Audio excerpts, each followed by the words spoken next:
गुरुर्ब्रह्मा गुरुर्विष्णु गुरुर्देवो महेश्वरः गुरुः साक्षात् परं ब्रह्म तस्मै श्री गुरवे नारायण नारायण नारायण नारायण। 4 मई आनंद रस रत्नाकर श्रीमद् वाल्मीकि रामायणामृत। पुस्तक का नाम दे दिया गया, ग्रंथ का नाम तो श्रीमद् वाल्मीकि रामायण है।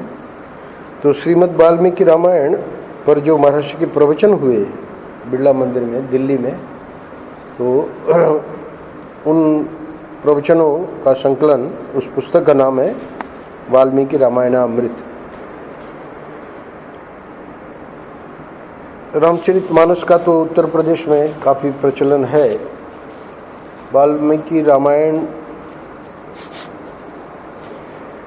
तो आधार है, जितनी रामायण बनी है मुख्य जो है वो वाल्मीकि रामायण है। तो वाल्मीकि रामायण चूँकि संस्कृत में है और उसका पठन पाठन कम होता है, रामचरितमानस जो है भाषा ग्रंथ है, इसलिए सब समझ भी जाते हैं। तो वाल्मीकि रामायण मानस से भिन्न नहीं है, पर बहुत सारी ऐसी बातें वाल्मीकि रामायण में हैं इतिहास की दृष्टि से, जो कि गोस्वामी तुलसीदास जी ने उनको जानबूझ के नहीं लिया। क्योंकि इतिहास में जब भी कोई घटना का वर्णन किया जाता है तो वहाँ भगवान राम को वाल्मीकि रामायण में भगवान के रूप में प्रस्तुत जरूर किया है, परंतु वो जब मानव लीला कर रहे हैं तो मानव में जितने भी दोष हो सकते हैं, उन दोषों को गोस्वामी तुलसीदास जी तो लीला के रूप में वर्णन करके और तुरंत कह देते हैं। जब घटना वर्णित करते हैं, भगवान मृग के पीछे भाग रहे हैं, क्या उनको पता नहीं है कि ये माया मृग है, आदि आदि बहुत सारी बातें, सीता के लिए विलाप कर रहे हैं।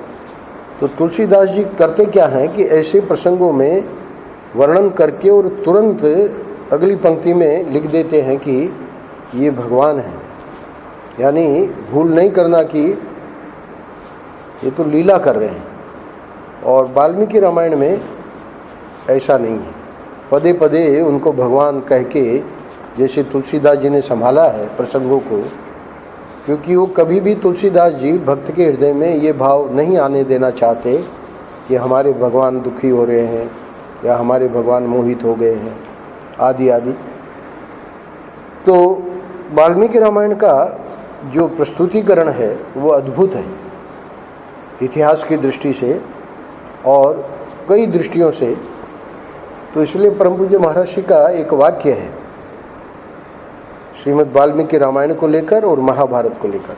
वो वाक्य क्या है कि इन ग्रंथों के पढ़े बिना, रामचरितमानस तो सब लोग पढ़ते हैं, वाल्मीकि रामायण और महाभारत के पढ़े बिना व्यक्ति भारतीय संस्कृति को नहीं समझ सकता। यानी इतना महत्वपूर्ण है ये ग्रंथ वाल्मीकि रामायण और महाभारत, ये दोनों ग्रंथ, कि भारतीय संस्कृति क्या है ये कोई सामान्य बात नहीं है।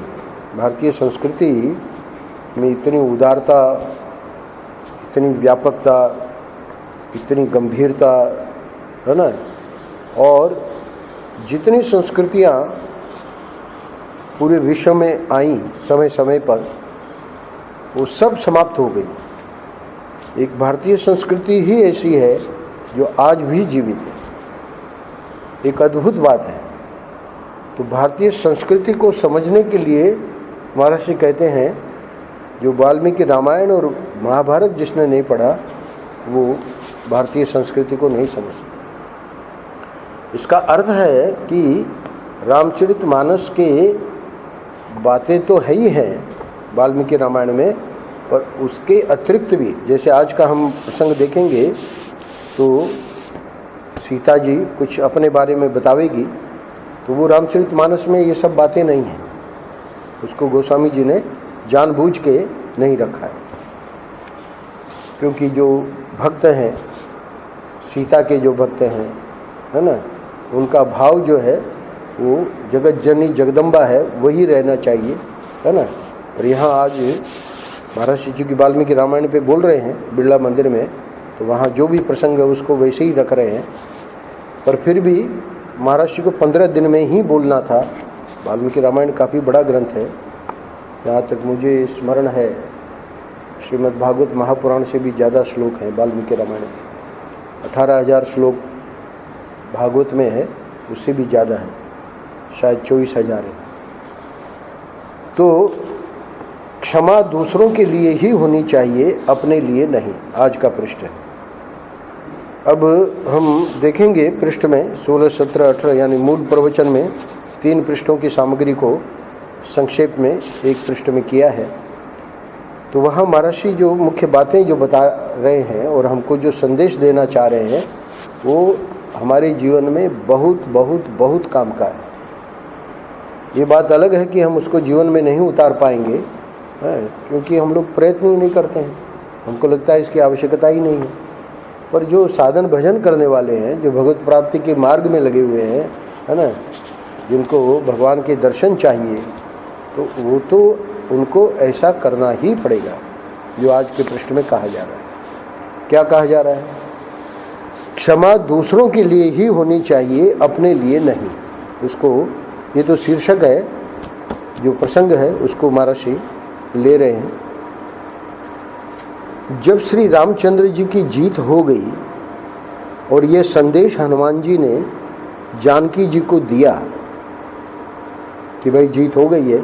जानकी जी तो वहाँ अशोक वाटिका में है ना, पता है कि युद्ध चल रहा है, पर वो ये सब नरलीला कर रहे हैं ना, जगत जननी जगदम्बा होने के बावजूद भी लीला यही कर रहे हैं कि भाई पता नहीं कौन जीतेंगे, भगवान जीतेंगे कि हारेंगे रावण से, ये तो बड़ा दुष्ट है। तो अब जब वो समाचार पहुँचे तो ठीक है, उनको खुशी हुई। उसके साथ ही साथ हनुमान जी ने एक निवेदन किया। किनको? जानकी जी को। क्या निवेदन किया?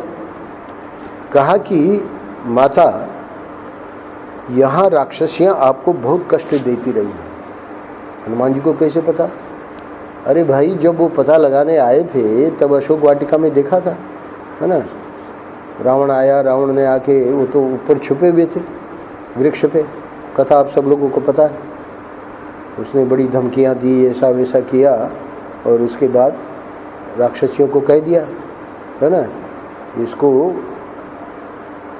1 महीने की अवधि है, इसमें उसको तैयार कर दो, है ना, हमसे ब्याह कर ले, नहीं तो इसको मैं जान से मार डालूंगा।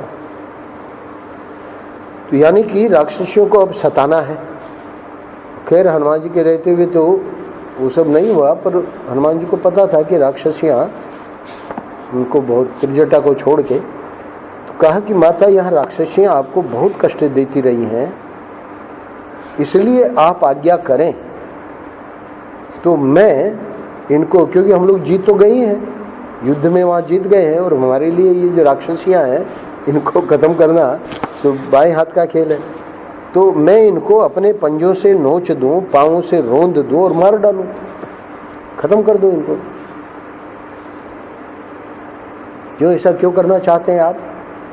जब इन्होंने आपको इतना सताया है, तब हमें भी इनके साथ ऐसा ही व्यवहार करना चाहिए, और यही आज्ञा मैं आपसे चाहता हूँ। अंग्रेजी में कहते हैं, लिख लो, tit for tat, TIT, tit यानी जो जैसा करता है, फॉर उसके लिए, टेट यानी वैसा ही करना। तो क्योंकि इन्होंने आपको सताया है ना, तो हमारा व्यवहार भी यही होना चाहिए कि इनको दंड दें। तो वो बिना आज्ञा के तो मैं करूँगा नहीं, तो मैं आपसे ये आज्ञा चाहता हूँ। अब जानकी जी क्या उत्तर देती हैं वो सुनिए। अब यहीं से ये जो व्यवहार है संसार का, ये अलग चीज़ है, ये अध्यात्म है, ये अलग चीज़ है। यहीं से अगले पैराग्राफ से ही जानकी जी के उत्तर से पता लगता है कि अध्यात्म क्या चीज़ है और व्यवहार तो यही है जो हनुमान जी कह रहे हैं। प्रश्न ये भी उठेगा कि हनुमान जी को तो ज्ञानी नाम अग्रगण्यम है ना, तो क्या उनके मन में ऐसा आ सकता है? ज्ञानी नाम अग्रगण्यम है, ये बात सही है, पर घटना जब व्यक्ति अपने आँखों से देखता है तो कुछ क्षण के लिए उसका ज्ञान भी धरा रह जाता है। उन्होंने अपनी आँखों से देखा है ना, तो इसलिए एक स्वाभाविक मन में आया कि वहाँ तो हमने रावण को तो जीत ही लिया, कि वहाँ भी तो जीत के आए हैं, युद्ध करके आए हैं, है ना। तो इसलिए ऐसा थोड़ी है कि वहाँ सबको क्षमा कर दिया और किसी से युद्ध नहीं किया और रावण को माफ़ कर दिया, ऐसे थोड़ी है। वहाँ तो सबको पूरा खानदान ही समाप्त हो गया विभीषण को छोड़ के, है ना। कोई रोने वाला नहीं बचा स्त्रियों को छोड़ के। तो हनुमान जी की ये प्रार्थना सुनने के बाद जानकी जी ने उत्तर दिया। क्या उत्तर दिया? पहली बात कह रहे हैं महाराज जी कि वो जो उत्तर है वो स्वर्णाक्षरों में लिखने योग्य है। कभी भी किसी भी उपदेश या संदेश के बारे में कहा जाता है कि स्वर्णिम अक्षरों में लिखने लायक है, इसका अर्थ है कि वो बहुत बहुत बहुत महत्वपूर्ण है। बताइए महाराज क्या उत्तर दिया? उन्होंने कहा कि हनुमान तुम क्या कह रहे हो? यह आर्य पुरुष का, श्रेष्ठ पुरुष का काम नहीं है। यानी तुम जो ये कह रहे हो, है ना, कि मैं इनको मार डालूं, ये आर्य पुरुष श्रेष्ठ पुरुष का काम नहीं है। ऐसी बात फिर कभी अपने मुंह से नहीं निकालना। यानी आज हमारे सामने जो घटित हो गया वो तो हो गया, आगे भविष्य में भी, क्योंकि इन्होंने अपना पुत्र माना है हनुमान जी ने। अशोक वाटिका में जब इनको पता लगा कि और भगवान के पास लौटे हैं तो बहुत आशीर्वाद दिया है ना। और अब ये माँ की भूमिका है ना, हनुमान जी के लिए जानकी जी माँ हैं। तो मानो माँ अपने पुत्र को कह रही है कि भविष्य में भी कभी कोई ऐसी घटना हो, है ना, तो ऐसी बात फिर कभी अपने मुंह से नहीं निकालना। यानी आज से ये गांठ बांध लेना जो मैं कहने जा रही हूँ। क्या? ये आर्य पुरुष का, श्रेष्ठ पुरुष का काम नहीं है जो तुमने कहा, है ना। तो उनका क्या काम है? सुनो, अगर तुम ऐसा करते हो, राक्षसियों को अगर मैं आज्ञा देती हूँ और तुम उनको दंड देते हो, तो लोग कहेंगे कि श्री रामचंद्र का सेवक तो स्त्रियों के ऊपर भी प्रहार करता है। तो उसमें अब चूंकि तुम मुझसे आज्ञा लेके करना चाह रहे हो तो मैं भी उसमें दोषी होंगी। उसके मन में बदला लेने की भावना होती है। तो ये जो लोग कहेंगे, है ना, तो क्या इससे श्री रामचंद्र के यश में वृद्धि होगी?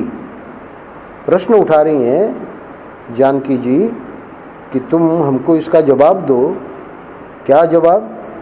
अरे तुम भगवान के सेवक हो और स्त्रियों के ऊपर प्रहार, उसके मन में बदला लेने की भावना, इससे तो रामचंद्र जी के यश में निश्चित रूप से वृद्धि नहीं होगी, बल्कि नहीं, इससे श्री रामचंद्र का यश बढ़ना तो दूर रहा, उन्हें यानी भगवान को उसमें कलंक लग जाएगा। ये एक घटना से, है ना, कि भाई अशोक वाटिका में फिर बाद में क्या हुआ, जीतने के बाद, युद्ध जीतने के बाद, ये तो हमेशा हमेशा के लिए कलंक रूप में ये घटना रह जाएगी। तो अब प्रश्न है कि भाई जब आपको इतना कष्ट दिया तो इनको क्यों नहीं दंड देना चाहिए? देखो बता रही है, ठीक है, इन राक्षसियों ने अपराध किया है। जानकी जी ये नहीं कह रही हैं कि अपराध नहीं किया है, अपराध इन्होंने किया है, लेकिन सृष्टि में निरपराध तो कोई होता ही नहीं। वो जो स्वर्णिम अक्षरों में लिखने लायक जो है वाक्य है वो यही है। क्या? सृष्टि में निरपराध तो कोई होता ही नहीं। यहाँ पर चूंकि संक्षेप में लिया है, जानकी जी ने ये भी बताया कि उनमें राक्षसियाँ जो हैं वो विवश थी, है ना। रावण जो कह गया, और चूंकि वो तो रावण के अधीन थी तो उनको तो वो करना ही करना था। तो इसलिए भले उनको अपराधी इतने अंश में बताया कि सीता जी को कष्ट दिया, क्योंकि त्रिजटा भी थी, पर त्रिजटा जो थी बुद्धिमान थी वो, है ना, तो उसने कष्ट नहीं दिया। तो बाकी राक्षसियाँ तो उनको, यानी कहने का मतलब रावण तो चला ही गया ना बता के, वो बाकी राक्षसियाँ भी चाहती तो उपेक्षा कर देती, तो मतलब आज्ञा का उल्लंघन कर सकती थी। तो इतने अंश में उनका अपराध था कि जो निरपराध और उनके द्वारा कैद की हुई और मतलब जो चुरा कर लाई हुई, है ना, देवी जी, और उनको जो राक्षसियाँ डरा रही हैं और उनको कष्ट दे रही हैं, तो इतने अंश में उनका अपराध था। अब वो क्या कह रही है जानकी जी कि अब तुमको ये नहीं करना है। सीता जी ने आगे कहा, अब ये जो पंक्ति है कि सृष्टि में निरपराध तो कोई होता ही नहीं, तो व्यक्ति कह सकता है कि माता जी आप देखिए, आपका जीवन देखिए, आपके जीवन में कोई अपराध नहीं है। तो स्वयं का दृष्टांत देके अगले पैराग्राफ में, है ना, जो वाल्मीकि रामायण में बहुत विस्तार में आया है कि उस समय जब रावण पहुंचा तो सीता जी ने क्या किया, अब वो स्वयं अपने मुंह से बता रही। सीता जी ने आगे कहा कि देखो हनुमान, अपराधिनी तो मैं भी हूँ। क्योंकि जब ये वाक्य आया कि सृष्टि में निरपराध तो कोई होता ही नहीं, तो स्वयं का दृष्टांत देके कह रही कि अपराधिनी तो मैं भी हूँ। इसलिए अपने शास्त्रों में आया है कि सिर्फ ईश्वर को छोड़ के,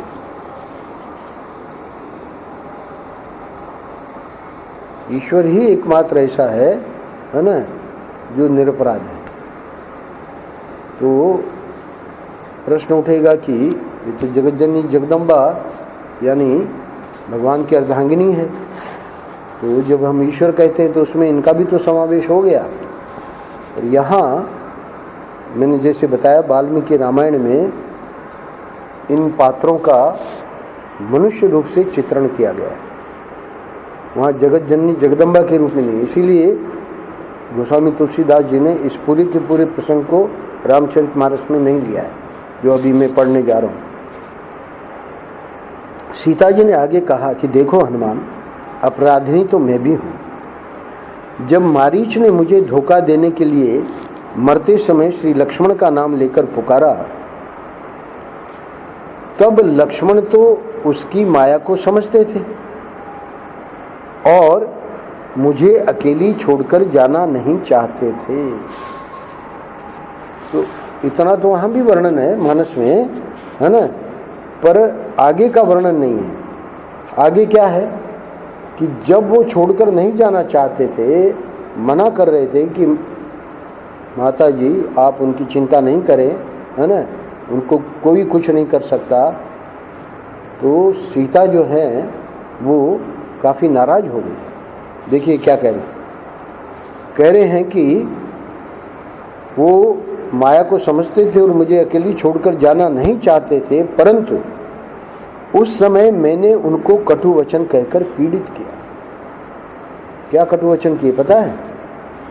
कटु वचन ये कहे, वाल्मीकि रामायण में आया है कि तुम्हारी नियत सही नहीं।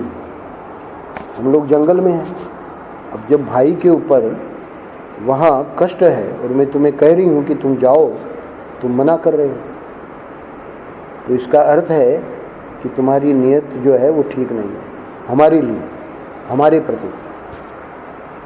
अब उसका पश्चाताप कर रही हो, कह रही हैं परंतु उस समय मैंने उनको कटु वचन कहकर पीड़ित किया। क्या वह अपराध किसी अपराध से कम है? ये तो एक बात।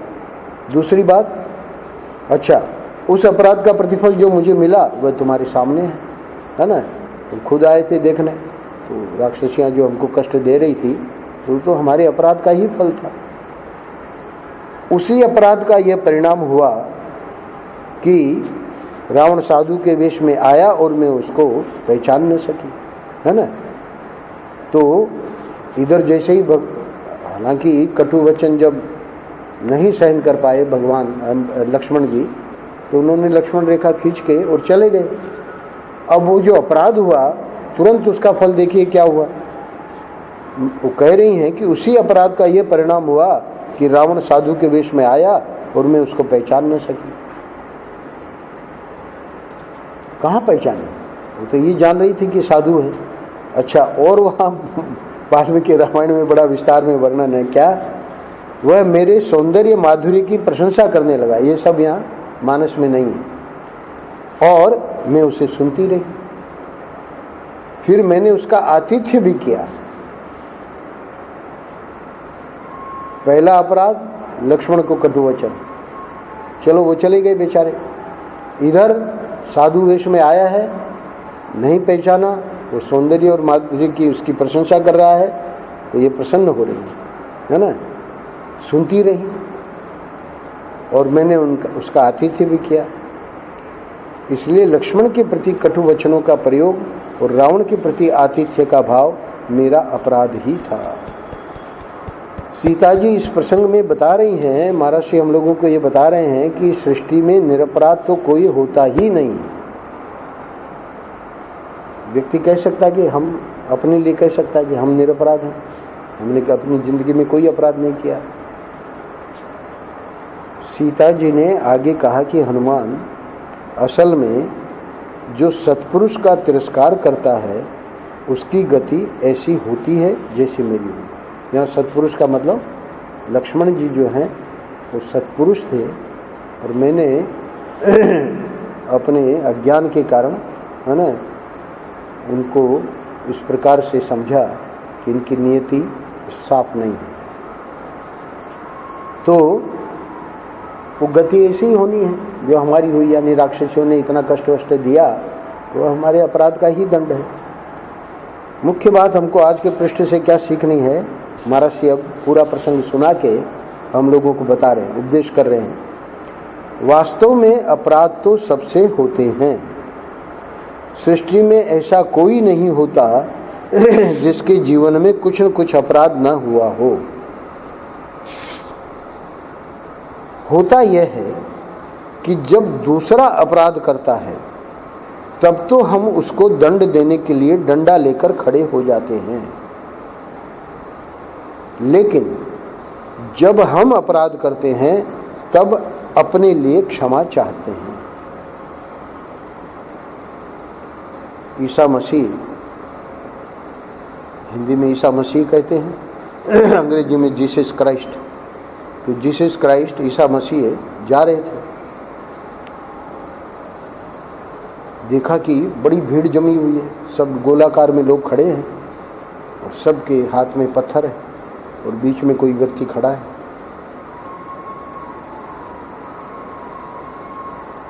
वहाँ पहुँचे और ईसा मसीह ने पूछा कि भाई क्या मामला है, आप लोग पत्थर लेके हाथ में खड़े हो और ये बीच में जो बेचारा व्यक्ति बड़ा दुखी दिखाई दे रहा है। बोले कि इसने पाप कर्म किया है, अपराध किया है, और हम सब लोग इसको पत्थर से मार डालेंगे। ईसा मसीह को बड़ा आश्चर्य हुआ, ये बेचारा है ना इतना दुखी और ये इतने लोग और पत्थर हाथ में लेके मारने को तैयार हैं। देखिए भगवान ने उनको पहुंचा दिया वहाँ। उन्होंने एक वाक्य कहा, वो भी इसमें आनंद रत्नाकर में है, एक वाक्य कहा। सब लोग सावधान हो गए क्योंकि ईसा मसीह को जानने लगे थे लोग, है ना। भले संत के रूप में या बहुत उच्च महापुरुष के रूप में न भी जानते हो, पर विशेष महापुरुष हैं। तो सबको कहा कि सुनो, आप लोग इसको मार सकते हैं जो आप लोगों ने निश्चय किया है, पर पहला पत्थर वही मारे जिसने अपने जीवन में कभी कोई अपराध न किया, क्योंकि अपराधी है, हम इसको मारेंगे। तो उनका वाक्य था कि पहला पत्थर वही व्यक्ति इसको मारे जिसने अपने जीवन में कोई अपराध नहीं किया। वहाँ वर्णन आया है कि सबके हाथ से पत्थर छूट के गिर गए, सबके हाथ से पत्थर छूट के गिर गए।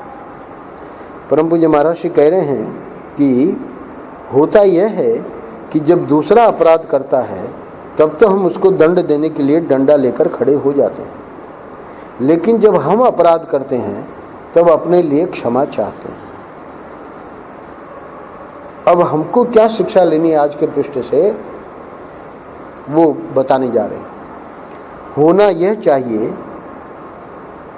कि जब हमसे अपराध होता है तब हम उसके लिए अपने को दंड दें।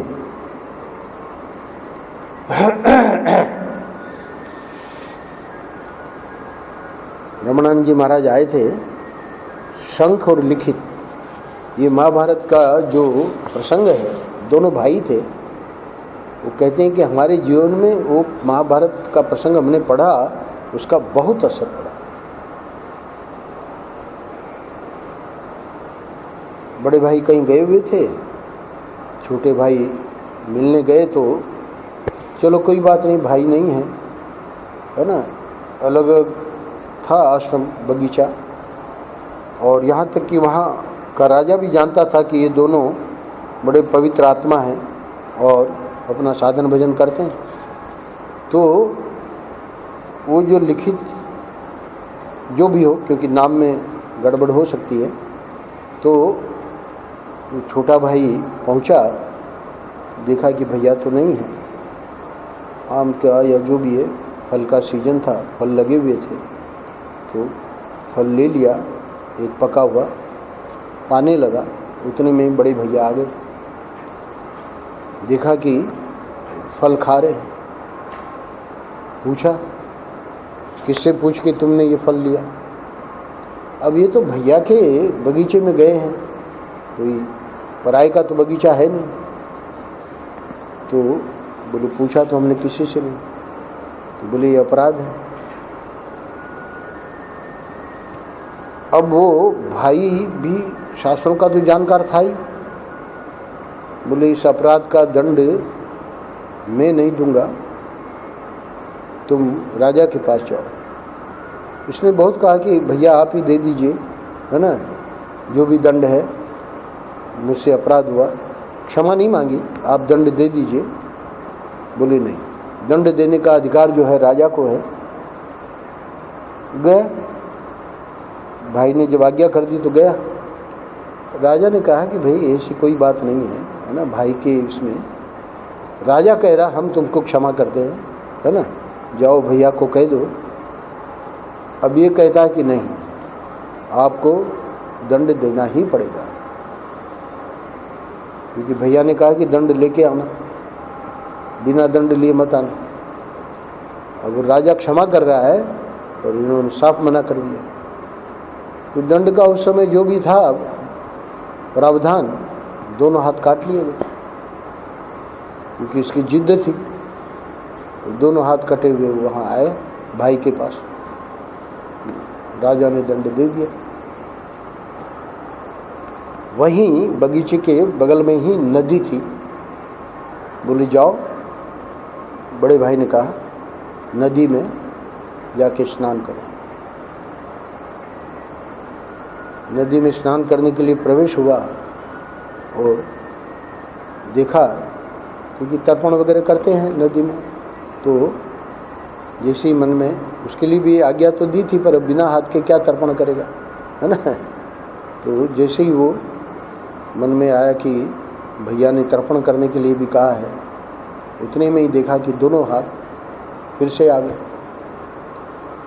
तो लौट के आया तर्पण वगैरह करके और स्नान करके, और कहा कि भैया आप में जब इतना सामर्थ्य है, क्योंकि चमत्कार देखा ना भैया की सिद्धि, तो आप ही दंड दे सकते थे, राजा के पास क्यों भेजा? बोले नहीं, दंड देने का अधिकार राजा का है। तो कहने का अर्थ यह है कि महर्षि यहाँ कह रहे हैं, होता यह है कि जब दूसरा अपराध करता है तब तो हम उसको दंड देने के लिए डंडा लेकर खड़े हो जाते हैं, लेकिन जब हम अपराध करते हैं तब अपने लिए क्षमा चाहते हैं। यानी अपने लिए क्षमा चाहना भी गलत है। इसी को अगले वाक्य में कह रहे हैं, होना ये चाहिए कि जब हमसे अपराध होता है तब हम उसके लिए अपने को दंड दें। ये भी नहीं हो पाता है। कहाँ हम अपने को दंड देते हैं? नहीं देते। अगर हम अपने को दंड देते होते तो फिर से जो ये हमारी गलतियाँ होती रहती हैं, उसी गलती को हम दोहराते रहते हैं, ये संभव ही नहीं। एक बार मैं सोच रहा था, यहाँ ऐसे ही भाव आया, व्यक्ति है आज ज़्यादा सो गए। अब आप लोगों की तीनों की तो बात ही नहीं है, ज़्यादा सो गए तो नहीं आए कथा में, सत्संग में। मैंने मन में सोचा कि इसको अगर कह दिया जाए कि अब अगली बार से तुम आश्रम में हो और नहीं आओगे तो तुमको 500 रुपया इस गोलक में डालना पड़ेगा। एक दृष्टांत दे रहा हूँ। कहाँ हम अपने को दंड दें तब ना हम सुधरेंगे। बिना दंड दिए थोड़ी सुधर सकते। और हम क्यों नहीं कहेंगे? क्योंकि लगेगा कि स्वामी जी अपने इसमें सत्संग करते हैं इसलिए ऐसा कर रहे हैं, है ना। तो हमको क्या पड़ी, आवे तो उसका लाभ होगा, नहीं आवे तो हमारा क्या नुकसान है। हम तो आपके साथ कर ही रहे हैं, पर दंड हम अपने को नहीं दे पा रहे हैं। ये सिर्फ उसकी बात नहीं कह रहा हूँ, अपनी, मैं अपने को भी उसमें मिला के कह रहा हूँ कि हम लोग अपने को दंड नहीं दे, अपने को क्षमा कर देते।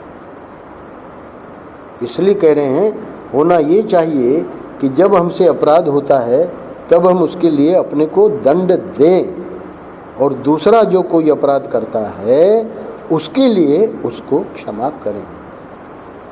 क्षमा दूसरों के लिए ही होनी चाहिए, अपने लिए नहीं। नारायण नारायण नारायण।